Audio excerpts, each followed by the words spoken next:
मियापुर के एक जंगल में कालू कावा अपनी पत्नी टुनटुनी और सुनहरी बेटी के साथ रहता था।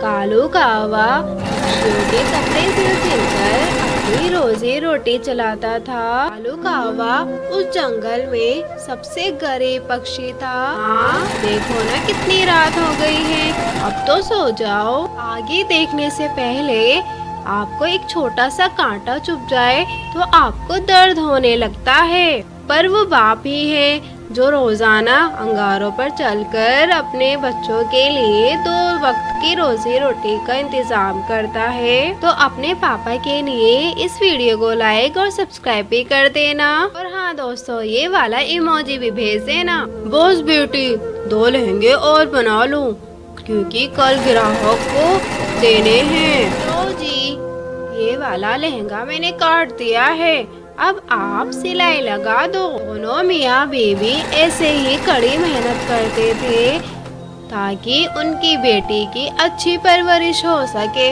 ऐसे ही समय बीता और सुनहरी चिड़िया बड़ी हो गई। हर रोज की तरह कालू कावा अपने घर जा रहा था तो रास्ते में 2 पक्षी उसके बारे में बातें करने लगे। और वो देखो, वो जा रहा है गरीब बेटी का बाप। और एक बेटी की जगह अगर उसने बेटे को जन्म दिया होता तो कम से कम वो नौकरी करके घर बार तो देख लेता। लेकिन इसकी बदकिस्मती तो देखो, एक तो गरीब, ऊपर से चिड़िया का बाप। और भाई पता नहीं ये अपनी बेटी को दहेज भी कैसे दे पाएगा। शायद इसी वजह से इसकी बेटी घर पे बैठी है, कोई रिश्ता नहीं आ रहा। मुझे तो इस पर बड़ा तरस आता है। बेचारा कालू कौवा घर आते ही सिलाई करने बैठ जाता है। फिर टुनटुनी उसके पास आकर कहती है, क्या हुआ जी, आज आप कड़ी धूप से आते ही काम पर लग गए और आपने खाना भी नहीं खाया। बोलिए, सब ठीक तो है ना?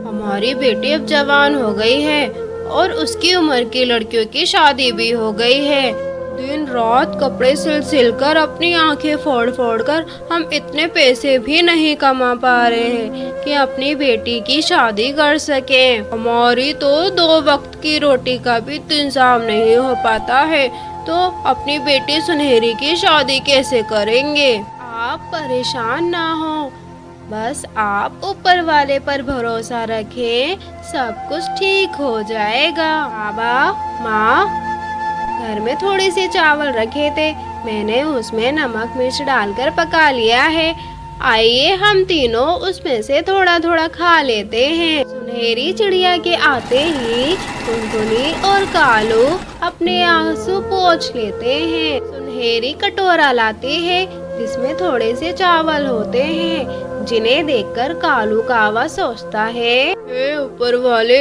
इतने से चावल, इसमें तो किसी का भी पेट नहीं भरेगा।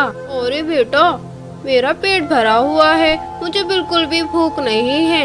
ऐसा करो, तुम दोनों ये चावल खा लो। दोनों माँ बेटी समझ जाती हैं कि थोड़े से चावल देखकर कालू ने खाने से मना कर दिया।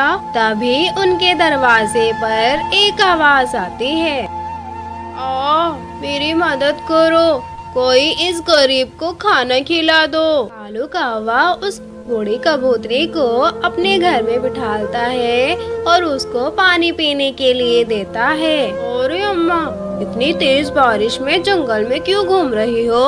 अरे बेटा, यूँ समझ लो पेट की भूख मुझे रोक ना सकी। मैं जंगल में भोजन की तलाश करते हुए दर बदर भटकती रही। कालू कौवे की बेटी बड़े ही अच्छे स्वभाव की होती है।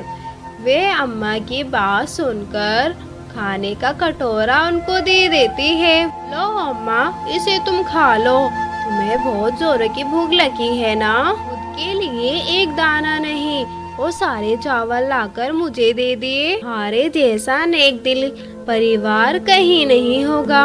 इस जंगल में सभी पक्षी तुमसे ज्यादा अमीर हैं। पर फिर भी उन लोगों ने मुझे खाने देने से इनकार कर दी, मेरी मदद करने से इनकार कर दिया बेटा। इतना कहते ही वो बूढ़ी अम्मा सोन परी में बदल जाती हैं। सोन परी? हाँ, मैं एक सोन परी हूँ। मैंने सबकी परीक्षाएं लेने के लिए ये रूप धारण किया था, लेकिन मुझे सबसे अच्छा घर कहीं नहीं मिला।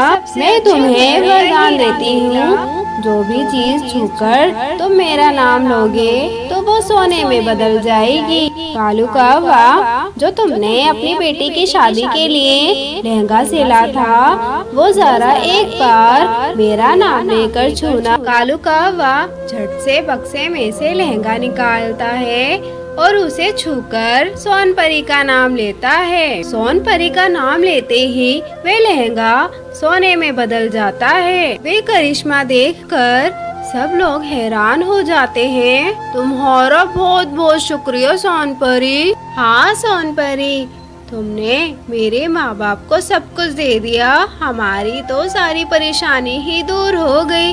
तुम बहुत अच्छी हो सोन परी। तुम सब अब खुश रहो, तुम्हें अब किसी चीज की भी कमी नहीं होगी। इतना कहकर सोन परी अदृश्य हो जाती है। कालू कौवा पत्थर को छूकर सोन परी का नाम लेता तो वे भी सोने में बदल जाता, जिन्हें वे सोनार पर ले जाकर बेचा करते थे, जिससे उन्हें बहुत पैसे मिलते हैं। अब वे एक बड़ा सा घर बनाकर उसमें रहने लगते हैं, जिसमें सुख सुविधा की सारी चीजें होती हैं। अब वे उस जंगल में सबसे अमीर पक्षी बन जाते हैं और खुशी खुशी रहने लगते हैं।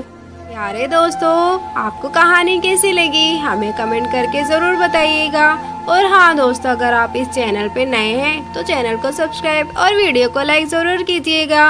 धन्यवाद दोस्तों।